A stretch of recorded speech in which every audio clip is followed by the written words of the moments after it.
Hello students, welcome to the class. Today we will study about the types of combustions. Class 8 chapter 6 combustions and flame. तो आपने types of कम्ब्यूशंस के बारे में study किया था जिसमें आपने रैपिड, स्पॉन्टेनियस एंड एक्सप्लोजन के बारे में पढ़ा था. आज हम इनको डिटेल में स्टडी करने वाले हैं. तो सबसे पहले आपका आता है रैपिड कम्ब्यूशन.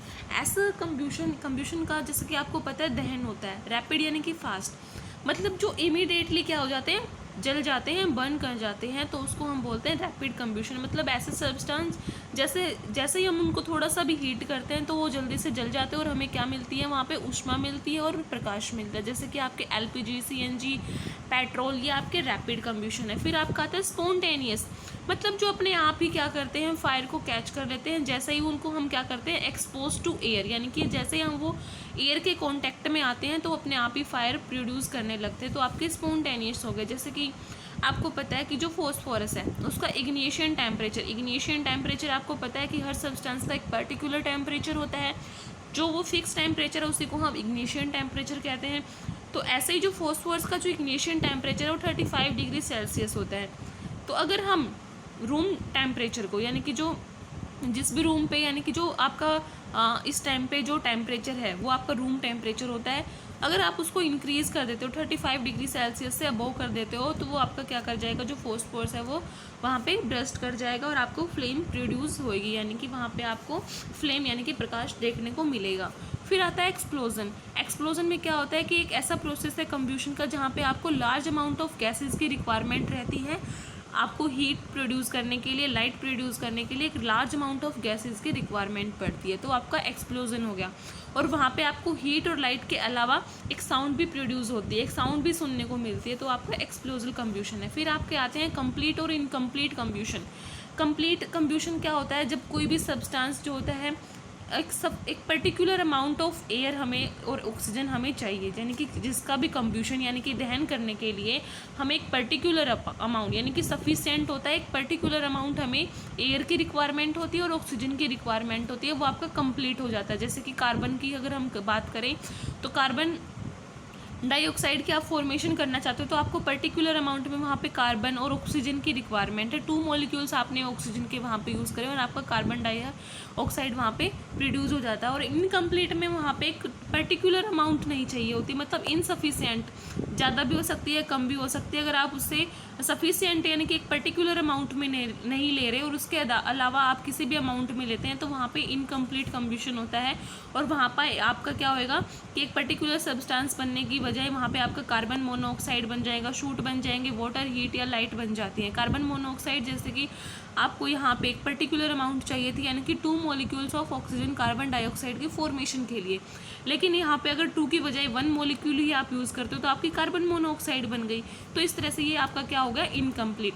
और इनकम्प्लीट कम्ब्यूशन के बहुत ही क्या होती है, हानि होती है. क्योंकि अगर कोई भी सब्सटेंस है आप उसको जलाना चाहते हो, अगर वो अच्छे से नहीं जल रहा तो उसके जो पार्टिकल्स होते हैं वो वहीं पे मतलब रह जाते हैं. जैसे अगर आप चिमनी की ही बात करते हो, किसी भी फैक्ट्रीज़ वगैरह में जो चिमनियाँ होती हैं, अगर आप उसको जला रहे थे किसी सब्सटेंस को और वो अच्छे से नहीं जला और उसके पार्टिकल्स क्या रहते हैं चिमनी में ही, अगर वो फंस जाते हैं तो आपका जो चिमनी है उसमें भी प्रॉब्लम आ सकती है. दूसरा, जो आपकी जो कार्बन है वो उसके जो पार्टिकल्स हैं वो क्या करेंगे, स्मोक प्रोड्यूस करेंगे, स्मोक धुआं प्रोड्यूस होएगा, यानी कि उससे आपका जो इन्वायरमेंट है, आपका एटमॉस्फेयर यानी कि आपका जो वातावरण है वो भी पॉल्यूटेड होएगा, उसमें उससे भी आपका क्या होगा, प्रदूषण फैलेगा. दूसरा, जैसे कि मैंने बताया कार्बन मोनोऑक्साइड बन जाती है, तो कार्बन मोनोऑक्साइड बहुत ही ज़्यादा पॉइजनस यानी कि जहरीली होती है. उसकी वजह से अगर आप उसको इनहेलेट कर लेते हो, यानी कि इनहेलेट करेंगे आप उसको क्या करते हो, सांस के थ्रू अगर आप अंदर चली जाती है वो, आपने उसको सांस ले लिया उसके थ्रू, तो क्या होएगा, आपको सफोकेट हो जाएगा, यानी कि आपका दम घुटने लगता है, सफोकेशन होने लगती है और किसी पर्सन की वहाँ पे डेथ भी हो सकती है. दूसरा, इनकम्प्लीट कम्ब्यूशन से आपका जो आपने जो भी सब्सटेंस यूज़ किया था वो भी तो वेस्ट हो रहा है. तो इस तरह से आपका क्या हो रहा है, ये डिसएडवांटेज यानी कि हानियाँ हैं इनकम्प्लीट कम्ब्यूशन की. फिर आता है फायर फाइटिंग. आप जैसे कि देखते हो, आपने 3 कंडीशन पढ़ी है कि किसी भी फायर को प्रोड्यूस करने के लिए 3 कंडीशन एसेंशियल यानी कि बहुत ही ज़रूरी होती हैं. आप किसी भी सब्सटेंस का दहन करना चाहते हो, पहली चीज़ वहाँ पे एयर, एयर प्रेजेंट होनी चाहिए, टेम्परेचर होना चाहिए, और तीसरी चीज़ वहाँ पे आपने देखी थी कि जो सब्सटेंस आपने लिया है वो कंब्यूस्टिबल होना चाहिए, यानी कि दहन होने वाला होना चाहिए।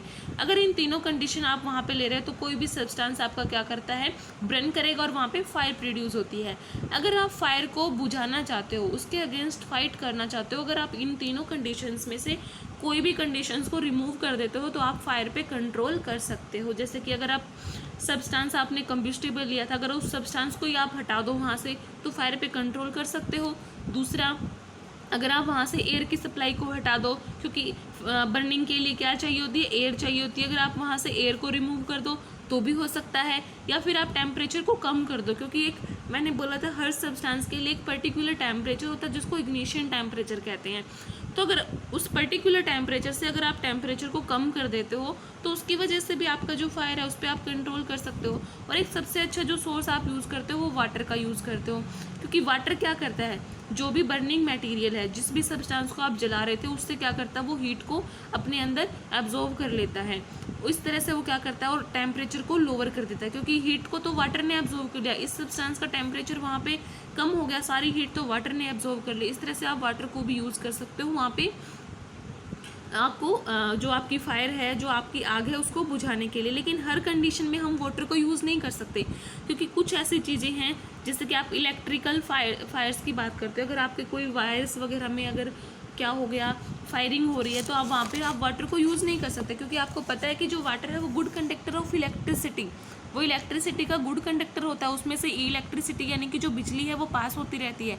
अगर ऐसी कंडीशन में किसी वायर में आग लग रही है, अगर वहाँ पे आप वाटर को यूज़ करते हो तो आपको ही करंट लग सकता है, क्योंकि वो वाटर क्या है, कंडक्टर है, उसमें से जो इलेक्ट्रिसिटी है वो फ्लो करके आपकी बॉडी तक आ सकती है। तो ऐसी कंडीशन में आप वाटर को यूज़ नहीं कर सकते। दूसरा, अगर पेट्रोल, किरोसिन या डीजल वगैरह को अगर आपने बुझाना है तो वहाँ पे भी आप वाटर को यूज़ नहीं कर सकते, क्योंकि ये तीनों ही चीज़ें क्या हैं, बहुत ही लाइटर होती हैं।